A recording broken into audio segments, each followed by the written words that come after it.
রাসূল সাল্লাল্লাহু আলাইহি ওয়াসাল্লাম বলেছেন, খায়রুদ দুআই দুআউ ইয়াউমি আরাফা, খায়রুদ দুআই দুআউ ইয়াউমি আরাফা, আরাফার দিনের দোয়া সর্বোত্তম দোয়া।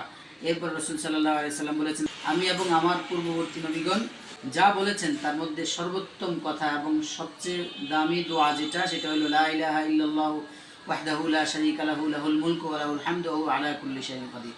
তাহলে এক নম্বর আমল হলো আরাফার দিন বেশি বেশি দোয়া করা। এবং নবীজি বলেছেন, দোয়াগুলির মধ্যে সর্বোত্তম দোয়া যেটা আমি এবং আমার নবী আমার পূর্ববর্তী সমস্ত আম্বিয়া কেরাম করেছেন, সেটা হলো লা ইলাহা ইল্লাল্লাহু ওয়াহদাহু লা শারীকা লাহু লাহুল মুলকু ওয়া লাহুল হামদু ওয়া হুয়া আলা কুল্লি শাইইন কাদির। তাহলে এক নম্বর আমল হলো এই দোয়াটা বেশি বেশি পড়া আরাফার দিনে। দুই নম্বর আমল হলো আরাফার দিনে রোজা রাখা। রাসূল সাল্লাল্লাহু আলাইহি ওয়াসাল্লাম বলেছেন, সিয়ামু ইয়াউমি আরাফাতা আহতাসিবু আলাল্লাহি আন ইউকাফিরা আস-সানাতাল্লাতী ক্বাবলা ওয়াস-সানাতাল্লাতী বা'দা, যে আমি আল্লাহর কাছে আশাবাদী, নবী বলেন আমি আল্লাহ রাব্বুল আলামিনের কাছে আশাবাদী যে আল্লাহ রাব্বুল আলামিন যে ব্যক্তি আরাফার দিনে রোজা রাখবে তার পিছনের এক বছরের সমস্ত গুনাহ আল্লাহ ক্ষমা করবেন এবং সামনেরও এক বছরের পরবর্তী আগত এক বছরের গুনাহ আল্লাহ তার ক্ষমা করে দিবেন। অর্থাৎ সামনের এক বছরের গুনাহ থেকে বাঁচা আল্লাহ সহজ করে দিবেন তার জন্য।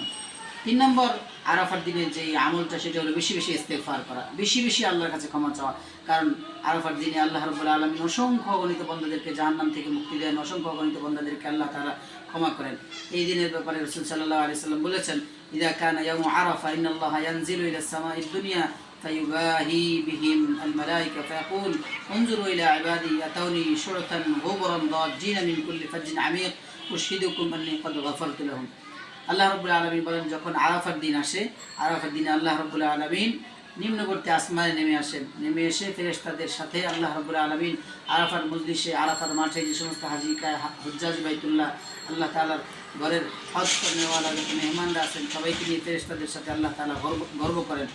এবং আল্লাহ তাআলা ওই সময় ফেরেশতাদেরকে বলেন যে তোমরা আমার বান্দাদের দিকে তাকাও, তারা অত্যন্ত দূরবর্তী পথ অতিক্রম করে এলোমেলো চুল এবং ধুলামলিন শরীরে উচ্চস্বরে প্রার্থনা করতে করতে তারা আমার কাছে এসেছে। তোমরা ফেরেশতারা সাক্ষী থাকো, আমি তোমাদেরকে সাক্ষী রেখে বলছি, উশহিদুকুম আন্নী ক্বাদ গাফারতু লাহুম, আমি আল্লাহ তাদের সবাইকে ক্ষমা করে দিয়েছি। সেই হিসাবে আরাফার দিনের বিশেষ 3 নম্বর আমল হলো বেশি বেশি ইস্তেগফার করা। আল্লাহ রাব্বুল আলামিন এই 3 আমল করার তৌফিক দান করুন।